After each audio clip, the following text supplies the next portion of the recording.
Google Gemini's modify feature is probably one of the best things about Google Gemini. But I saw a lot of people kind of confused and saying, hey, ChatGPT does the same thing. Well, it doesn't really. So I'm going to show you live in real time the difference and why I think Google Gemini's modify text is one of the best features out there for any large language model. All right, before we get into this, let me tell you what this is. We're going dual screen today, so let's see if I can do this. So, my name is Jordan Wilson. I'm the host of Everyday AI. We're a daily live stream podcast and free daily newsletter helping everyday people learn and leverage generative AI. So, whether you're watching this on YouTube or LinkedIn, please subscribe or follow us. We do this every single weekday. We talk to industry experts, bring you just free generative AI know-how to grow your company and to grow your career. So please go to youreverydayai.com, sign up for that free daily newsletter, as well as follow us on all those socials. That's what I'm supposed to say, right? All right, so let's do this live and in real time, and we're going to show you the difference between Google Gemini's modify feature and ChatGPT's reply feature. So I'm running the same prompt. I'm going to try to do it roughly here at the same time so you can see, who's kind of better. So all I'm doing is I'm saying write a blog post about the difference between large language models and small language models. This is essentially what I did when I was showcasing the new Google Gemini reply feature. You'll see right away, Google Gemini is faster. Is it better? And in my opinion, no. In my opinion and in my experience, I've used large language models for thousands of hours. Google Gemini has a problem accessing real-time information, right? So a lot about language models has changed. So even if I were to ask, Google Gemini to find something from a week ago, it would struggle. If I do it with a targeted browse with Bing prompt in OpenAI, it'll do a great job. Anyways, looks like, again, OpenAI is a little slower here. So we're going to give it a second to finish, and then I'm going to show you the difference between the two features.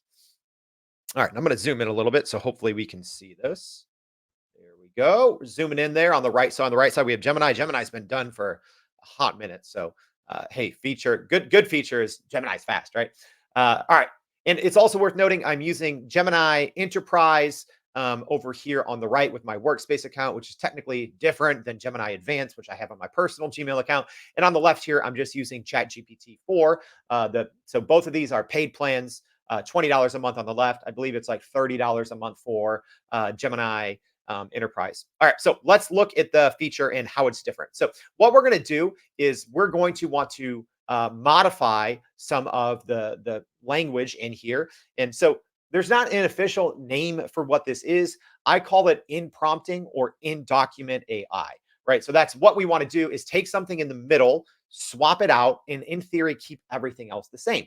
And you might be asking, like, why? Well, so many times this is one of the biggest wasted time or something people get wrong when using generative AI is they take so much time, even more time, trying to modify or get something just right. And normally what happens, let's say if there's something wrong with this small language model, right? So I'm going to go ahead and on each side, I'm going to go to where it talks about small language models. So let's see, there should be a dedicated kind of section here in each. So interestingly enough, the way that ChatGPT wrote it a little differently. It didn't give small language models kind of its own headline. And then here on the right, I'm guessing Google Gemini probably did. Yeah, Google Gemini is usually a little bit better at subheadings if you don't give it any context for like a blog post, right? So, okay, so let's go ahead and show you what the difference is here. So I'm going to go down to where it's talking about small language models. And so here is the feature on OpenAI's ChatGPT. So when you double click and you highlight something, so let's go ahead and do this. You get this little icon here. So hopefully you can see that. It's just like a quotation mark. And if you hover over it, it says reply. So the way that the OpenAIs work, and let's see it in real time. So all it does is it grabs all of this information right here. Okay, so let's say I'm trying to modify this because I'm not happy with what it told me about small language models. So what I'm going to say is please rewrite this and talk more about the benefits of edge AI, which is, on-device AI, which is what small language models are used for, and the cost savings as well as the environmental impact. Okay, so let's look at how ChatGPT handles that. So you'll see right now, let's look at the top on how this starts, right? So the original one starts with in the bustling realm of artificial intelligence, right? Terrible content. But what happens after we run this, right, it just rewrites the entire thing. And it just, all it's really doing is you're quote unquote copying and pasting a certain element and continuing on with it or writing more about that specific piece. So this feature, at least I think in most people's use cases of how you would want to use in prompting or in document AI, it's just copy and pasting. That's all it's doing, right? If you still want to combine kind of this output, you would have to copy and paste all this, and it made it very long, right? I just wanted to update just that one paragraph, which is why I think this feature in OpenAI is not really useful for what most people would want to be using this type of in prompting or in document AI for. Not that good. All right. So and this isn't super new. They've been beta testing this for a couple of weeks. I haven't even made a video about it because it's not very good. If I'm being honest, and I love OpenAI. I barely use Gemini. I don't think Gemini is that good now with their latest 1.5 Ultra, but this feature in Gemini is way better. All right. So let's look at that particular, where did we go here? Sorry. So now we're on the right side.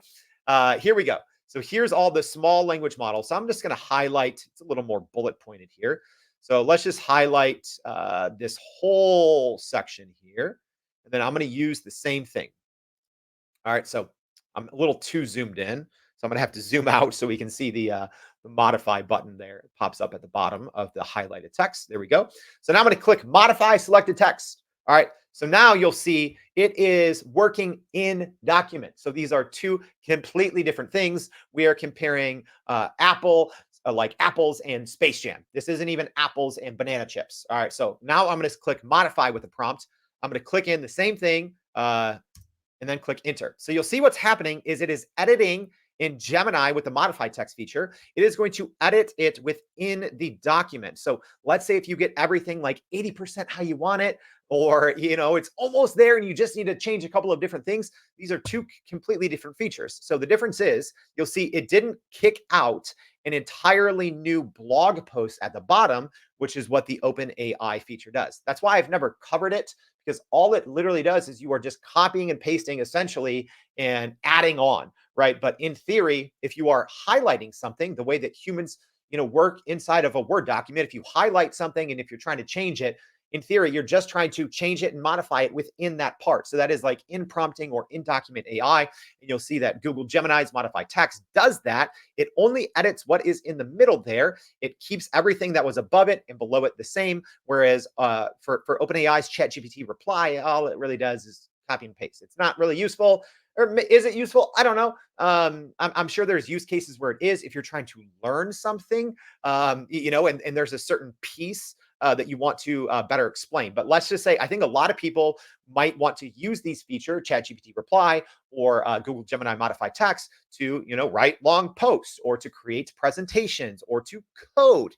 Those are great use cases when you get something pretty close and you actually just end up copying and pasting everything over to another document, taking pieces, right? So I think the only thing that the ChatGPT reply is useful for is if you're trying to learn something and if you just want to have an ongoing conversation. But realistically, there is zero difference between just copying and pasting it and putting it in there. That's all it is. It's just kind of like a shortcut to create new content that is different than the content in the body. So if you're trying to learn something and, hey, tell me about small language models, and you can say, oh, I don't understand this part, help me understand it better. But again, no difference between copying and pasting. Not saying it's a bad thing. I do believe OpenAI and ChatGPT will be releasing kind of in prompting or in document prompting soon. Whereas it's completely different. Here inside of Gemini. Here inside of Gemini, you can keep everything else intact. This is how you would probably want to use this in the real world. Unfortunately, in my pretty in-depth experience, Google Gemini, although it's great with creative writing, it's great with speed, it really struggles with real-time information from the internet, which, y'all, if you're using large language models, that is the number one thing you need to be worried about. All right, I hope this was helpful. If so, go to that website, youreverydayai.com. Leave me a comment here. Let me know if this is helpful or what you want to see covered in the future. I hope this helps you see the difference between Google Gemini's modify and ChatGPT's reply. One's just copy and paste. One, I think, Google Gemini's modified text is the future of prompting. This is how it should have been from beginning. I did a video about that. I'll try to link it here as well. So hope this is helpful. We'll see you back for another AI in 5 or 10. Thanks, y'all.